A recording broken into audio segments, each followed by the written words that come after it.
Hello అండి. ఇవాళ నా స్టైల్లో బెండకాయ కర్రీ చేస్తున్నాను. బెండకాయ కర్రీ అంటే ఆయిల్ ఎక్కువగా వేసి చేస్తారు.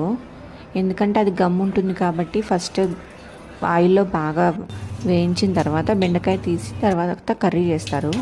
కానీ నేను అలా చేయను. తక్కువ ఆయిల్ తోటి అలాగే గమ్ అనేది ఏమీ లేకుండా ఈజీగా నేను కర్రీ చేసుకుంటాను. ఒకసారి చూడండి. ఆనియన్ వేసిన తర్వాత బాగా వేగిన తర్వాత టమాటా వేయను. వేయకుండా బెండకాయ వేస్తాను. బాగా మగ్గాకనే టమాటా వేస్తాను. అప్పుడు ఆ బెండకాయలో ఉన్న గమ్మంతా పోయిన తర్వాత టమాటా వేసి మూత పెట్టేస్తాను. ఆ టమాటాలో ఉన్న వాటర్ తోటి అదంతా మగ్గిపోతుంది. తర్వాత కారం వేస్తాను. మసాలాలు కూడా ఎక్కువ వేసుకోము, మాకు కొంచెం హెల్త్ ప్రాబ్లమ్స్ ఉన్నాయి. నేను ఏమి వేయను. ఒక ఎల్లుపాయ, కారం, ఉప్పు, పసుపు మాత్రం వేస్తాను.